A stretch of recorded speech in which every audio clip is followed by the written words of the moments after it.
over from these vintage machines as they make their annual run round the old short TT course.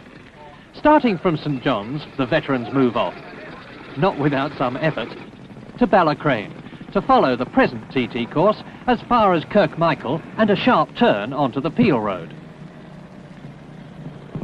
And how they enjoy reliving the thrill of those early days, like the sense of achievement in actually getting the right gear and rounding a bend without falling off.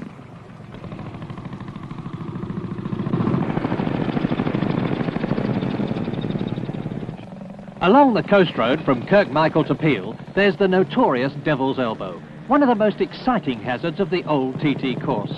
Perhaps the road is wider now and the surface smoother, but otherwise the corner is almost unchanged since the first TT race of 1907. The idea of the tourist trophy races was conceived at a dinner in 1906 of the Autocycle Club, later to become the Autocycle Union. A race on English roads was impossible then because they couldn't be closed legally, and there was a 20 miles an hour speed limit. So the Manx government was approached and readily agreed to a race in the Isle of Man. In the first TT, held in 1907, there were two classes, one for single-cylinder machines and the other for multis, and the winning speeds were 36 and 38 miles an hour. The same distinction was made in the 1908 race, but in 1909 the separate classes were dropped, fuel restrictions too were done away with, pedalling was no longer allowed, and the winner's speed rose to 49 miles per hour. 1910 saw the last use of the old 16-mile St John circuit and provides us with the first known film of a TT.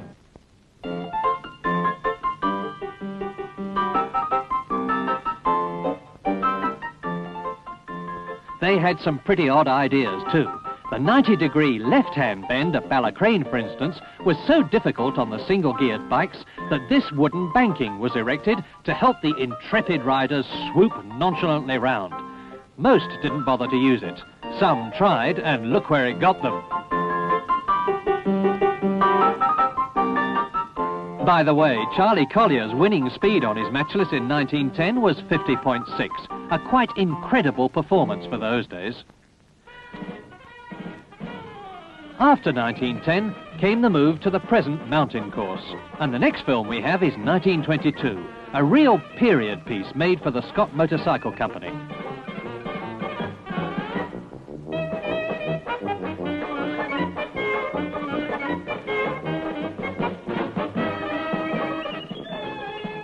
Back to breakfast. And apparently a complete overhaul.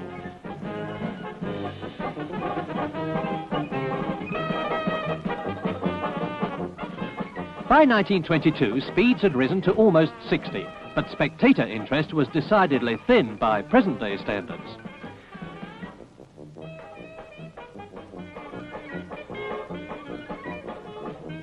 The pit routine was much the same as it is today, with Boy Scouts playing an important role. Scots provided what was a sensation then and would be still today, the use of a kickstarter in a TT to save valuable seconds in getting away.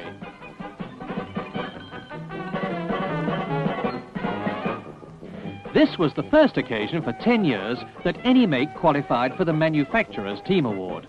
Scots won it with 3rd, 4th and 9th places, but the individual winner was Alex Bennett on a Sunbeam. 7 years later, machines like Sunbeam, Rudge, Velocette and A.J.S, and names like Bennett, Handley, Dodson and Simpson were on every enthusiast's lips. The course had been improved, and riders no longer had to decide which cartwheel rut to follow up the mountain. In 1929, little Charlie Dodson won the senior for the second time. And here's his Sunbeam, which lapped at 73. 1930, the senior TT, with Jimmy Simpson having trouble starting his Norton, was a year notable for two reasons.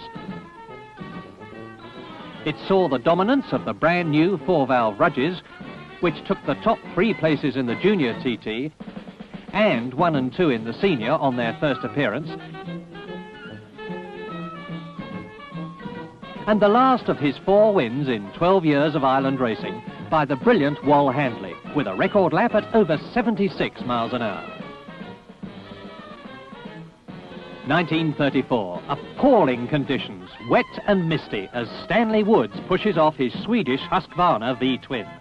Stanley had done the double in 1932 and 33, winning the junior and senior TTs each year. But not this year, for in 1934, the double was done by the popular Scotsman, Jimmy Guthry. And here's Jim being congratulated by Woods.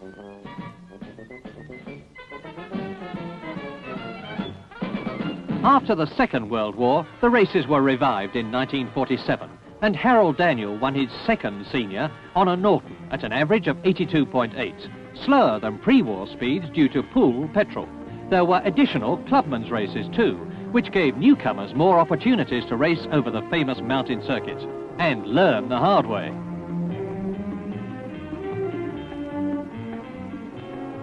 (1951), the Ballagarrigan Jump. Les Graham rounds Ballacrane on his Reg Dearden 350 Norton, and the senior lap record was now up to over 95. No wonder, for this was the beginning of the fabulous Featherbed Norton era. Introduced in 1950, the Featherbed was destined to become one of the really great machines in TT history, winning 9 TTs in 5 years, before the Italian dominance began in 1955. And 4 of those 9 TTs were won by a young riding genius. Here he is, Jeff Duke. 1961, the 50th year of the mountain circuit. Lap speeds of over 100, thanks to great names like Derek Minter, Jim Redman, and another Rhodesian, Gary Hocking. Alistair King here, seen at Ramsey. Tony Godfrey, and Australian Tom Phillis on the Works Norton Twin. Number 1, the great Bob McIntyre, and a young man who created a new TT record by winning 3 of the races, Stanley Michael Bailey Halewood. And in the Deerstalker, Rem Fowler, winner of the very first TT.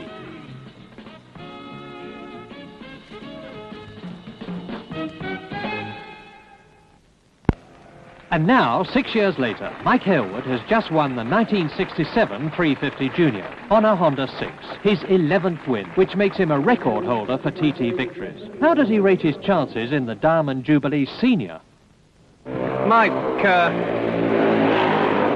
you have just created history by winning 11 TTs and beaten Stanley Woods. Now, what does this mean to you? Well, I'm very proud to have done it naturally, but doesn't worry me all that much, really. Now, and what is left, Mike? I mean, you have won, what is it, 300 races, 60 Grand Prix, I've forgotten how many TTs and World Championships, but where do you go from here? I mean, what... Down.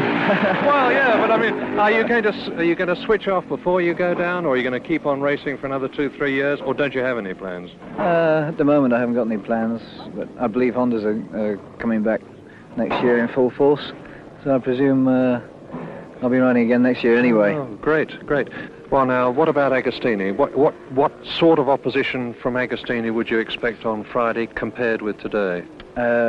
Much more, I think. Why? I believe that the MV probably is easier to ride for a start. And I know that he'll be trying harder on Friday than he did today. I think he's saving himself or something, I don't know. And I presume it's a masterpiece of understatement to say that you are extremely anxious to win on Friday. You could say that. The day before the senior, Thursday, there's scrutineering, better known in the island as the weigh-in. And this is Mike Halewood's big Honda.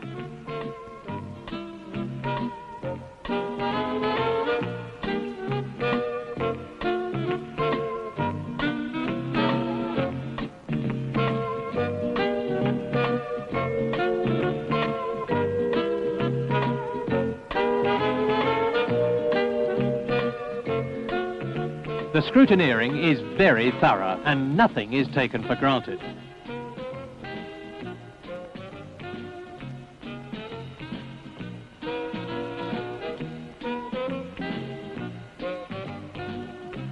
From the weigh-in to John Cooper, famous for his spectacular cornering style. John, you've achieved success and fame as a brilliant short-circuit rider. But what is it that particularly appeals to you about the TT, and why do you come here every year? I don't really know why we come. It costs a lot of money, but there's just something about it. It's prestige value, which is very valuable to professional racing motorcyclists. Do you find that TT success helps you on the continent in getting starts and that sort of thing? I wouldn't know, Murray. I've never had any. Now, I've had to pluck you out of the garage to come and talk to me here, John. How's the bike coming on, and when are you due to weigh in? 11 o'clock this morning is the latest, otherwise it's a £3 fine. But John needn't have worried, for everything's ready on time. And here comes Albert Moole, veteran of Isle of Man racing, who says that this really is the last time, after riding in a record 44 TTs.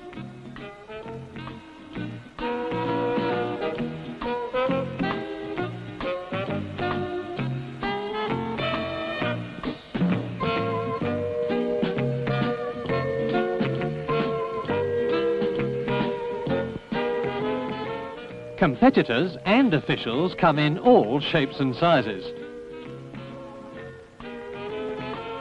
Then, with scrutineering completed, riders have to surrender their machines for overnight storage. Race day, the Golden Jubilee Senior TT, and glorious weather to celebrate it. The world's greatest road race and the world's greatest riders. On the left, Giacomo Agostini, and beside him, Mike Hailwood. And there's Mike's brutal Honda. Two world champions of today. But here's the man some say is the greatest of them all, Jeff Duke. And how does Jeff compare today's Superman, Mike Hailwood, with the aces of the past? Well, it's always very difficult to make this sort of comparison, but there's one thing absolutely certain. He is the finest rider in the world today, by quite a long way, I would say. How much would you say course alterations have affected speeds beneficially recently? Well, again, it's a little bit difficult to estimate, but I would say something like, shall we say, between the time when Bob McIntyre did the first 100-mile-an-hour lap and the present time, I would say it would probably be about a minute. And if you had been on the Honda and you'd had enough practice, how do you think you could have got round in terms of time and speed? You're asking some very difficult questions, and I'm afraid I'm not going to answer that one. Fair enough. OK. A difficult question now for Stanley Woods, 10 times a TT winner in the 30s. Did he have more competition than Hailwood, who's won 11? I don't know. I think possibly there was more competition high up. Possibly there were more of us on the top line at any given moment. I realise that this is being taken down and will be held in evidence, used in evidence against me in the future. So, Stanley, and now, how about this one? How do you rate Mike Hailwood compared with the greats of your day? I know it's difficult, but... It's a very difficult question, and to be able to answer that, I went up on the mountain today, and I saw him on the 33rd at Keppelgate, Gates Cottage and Craignabar. And it'll take a very good man to hold a candle to him. Yeah, I agree with you. Absolutely tops. When you were watching it, did you wish you were back there yourself? I sure did. Well, Hailwood's got a tough job today, because for once he hasn't been fastest in practice. It's no secret that his Honda 4's not easy to handle, and Mike's fastest practice lap has been handsomely beaten by the brilliant 500cc world champion, Giacomo Agostini, who's also leading this year's championship and won last year's Junior TT. The entry of the Gladiators. Agostini, 25 today, and hoping to celebrate with a first ever Senior TT win by an Italian. Hailwood, who's won more TTs than anyone, knows that every detail matters. Malcolm Uphill from Wales. Cheer for Julia Marsovsky from Switzerland. Steve Spencer, who's riding the Lancefield Norton, and Dave Croxford. John Blanchard on the Seeley Matchless. Peter Williams on Tom Arter's Matchless. Fred Stevens to ride the Hannah Peyton. With just seconds to go, the Castrol ambulance helicopter lifts off. And with weather like this, there's no doubt that records will be going wholesale today. Go! The first two are Ron Chandler and Malcolm Uphill. And there's the other 89 starters lined up on the Glencrutchery Road. Now, number 4, Mike Hailwood. A superb start.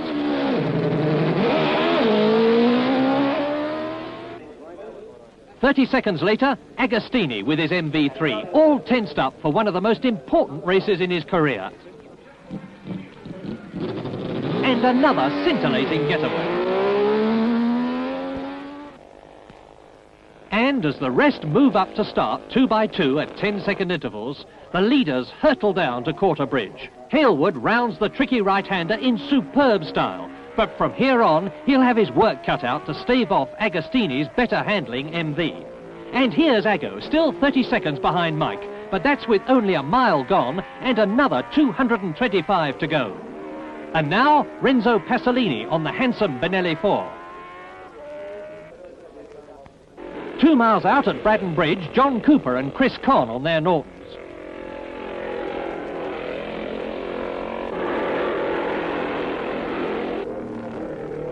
Balacrane, and that's Marsovsky, but gaining fast and still together, Cooper and Conn. 9 miles further on, the famous Balaf Bridge, and Halewood arrives first. But 23 seconds later, it's Agostini, so he's leading by 7 seconds. Fred Stevens and Mike Duff leap the bridge at Balaf, and then it's on to the twisting quarry bends and the glorious flat-out Sulby Straight before anchoring up hard for Sulby Bridge. Number 47 there's Tony Wilmot's North. And from Sulby Bridge, it's on to Ginger Hall, to Glenduff, Glen Tramon, Milltown Cottage, Parliament Square, Ramsey, May Hill, and up to the 10 miles an hour Ramsey hairpin. And just above the hairpin, still climbing, Steve Spencer flings his Norton round Waterworks Corner and onto the gooseneck. That's the gooseneck down there. And here's Gordon Keith from Rhodesia, just ahead of number 40, Rex Butcher, but 60 seconds behind Rex on corrected time. And look at this, the glorious mountain stretch round the veranda, past the Les Graham Memorial and onto the bungalow, over 1,300 feet up and almost the highest point on the course. Down the mountain to Signpost Corner. 36 miles gone, and here's Halewood. And 19 seconds later, Agostini, so Ago's leading Mike by 11 seconds. Number 2, uphill on the Francis Beard Norton. Halewood completes lap 1 at an amazing 107.4 to break his own lap record from a standing start. But it's not quick enough.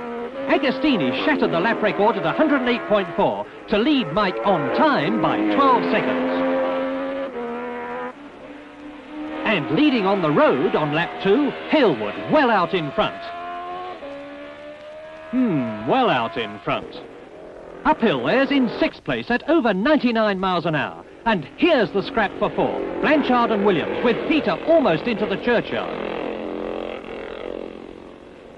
Balaf again, uphill, Blanchard and Williams, a terrific scrap between the 3 singles on the leaderboard.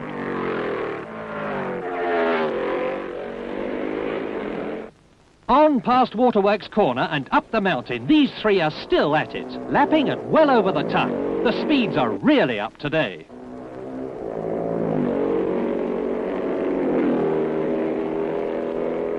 Still together, John Cooper and Chris Conn at the Graham Memorial in 7th and 8th places. The bungalow as Ron Chandler roars by. And what a race this is. After 2 laps, Halewood's clawed Agostini's lead down to 8.6 seconds, with another lap record at 108.8, with Pasolini's Benelli 3 minutes behind in 3rd place, Williams 4th, Blanchard 5th and uphill 6th. 6 different makes on the leaderboard, Agostini and Halewood averaging over 108, and Ago looking as though he could be the first Italian to win the senior TT. No wonder everyone who isn't watching is listening.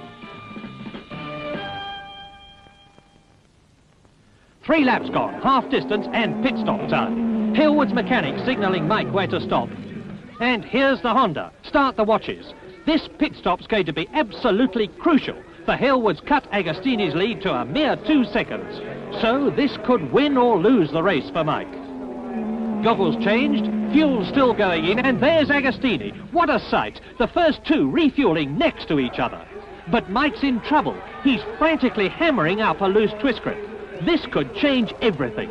So Mike's been lapping at over 108 with a sloppy throttle control. Fantastic. But now this pit stop's losing him valuable time. He's away. His stop, 47.8 seconds. Now what about Agostini's time? More or less?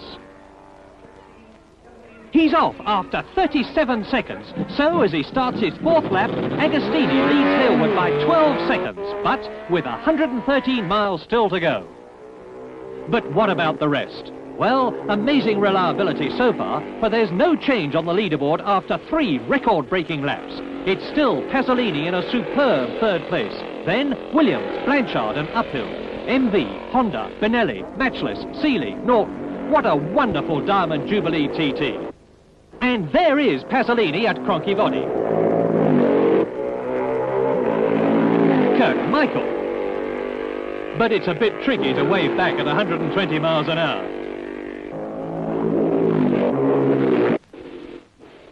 Impeccable cornering at Sulby Bridge. Number 11, John Cooper. And just look at the flies collected by a travelling marshal. Parliament Square Ramsey and Tom Dickey, last year's senior Manx Grand Prix winner. Round the right and then the left up towards May Hill.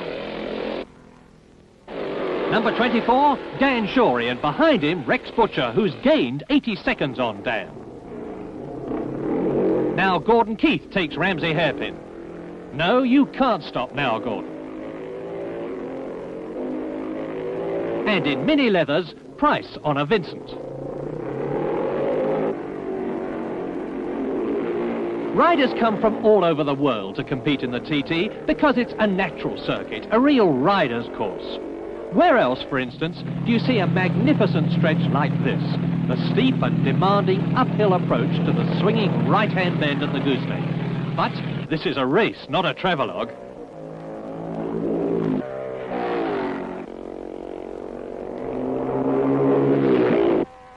And there's Agostini, howling along the veranda on lap 4, still leading Hailwood by a clear 12 seconds and averaging nearly 107, including his pit stop. This is what makes the TT course what it is, the mountain road. Mile after mile, past the bungalow and Windy Corner, on past the lonely 33rd milestone to Keppelgate, then down the terrifying drop to the Craig and the waiting crowds.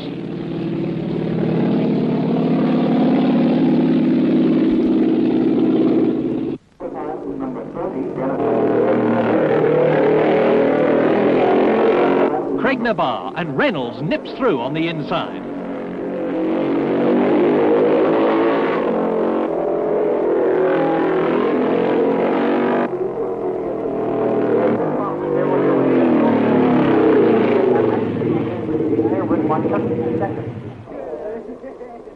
And here's veteran Albert Moon rounding Governor's Bridge on his way to finishing his farewell TT. Mike Hailwood storms flat out down Bray Hill into his 5th lap, striving desperately to reduce Agostini's lead. And there's Agostini striving desperately to retain it. Hailwood through Kirkmichael, and he's gaining. Agostini into Kirkmichael, only 3 seconds lead now. Hailwood swoops past Strybis at Sulby, and where's Agostini now? There! And the gap's 30 seconds again. Dead heat. Yes, nothing in it between these two supermen after 170 miles. Ramsey, Hailwood through Parliament Square to start the mountain climb for the 5th time. Agostini, 31 seconds later, so Hailwood's leading for the first time by 1 second. Ramsey hairpin, Hailwood absolutely on the limit, almost beyond it in fact. Away up to Waterworks and the Gooseneck, and Mike's inspired. Only he could ride the big Honda like this on a course that's tough enough on any bike. Agostini, his riding too is inspired. No one has ever given Hailwood such a hard ride in the senior, and Ago's first race in the island was only 2 years ago. In fact, Agostini's gaining on Hailwood again. There's Mike on the mountain at the Graham Memorial.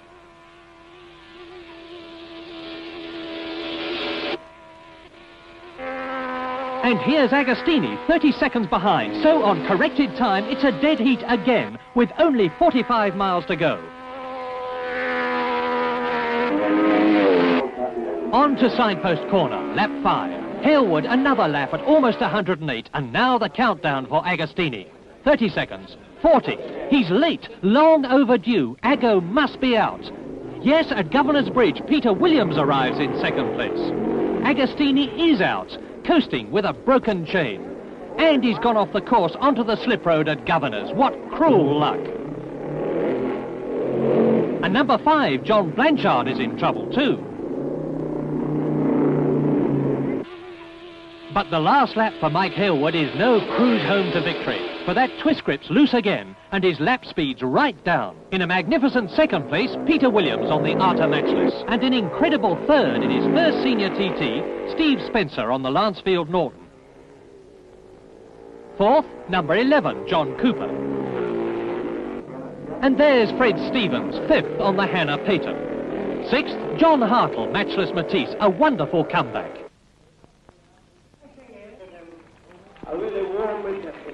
But while the others ride on, poor Agostini coasts in and tries to continue, only to be excluded through turning off the course at Governor's. Bitter disappointment for poor Aggo, and his face shows it.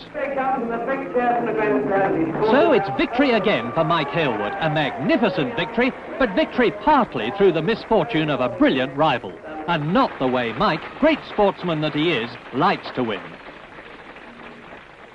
Is turning it round. When did you know? Somebody stuck a signal out. Down there, fortunately. Fortunately.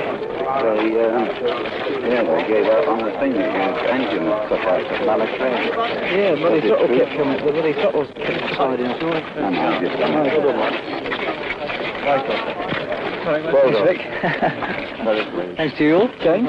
Thank you. Mike, many congratulations. Did you know that Agostini had retired when? Yeah, I got a signal out at near Ballacrane. When did you first find that out?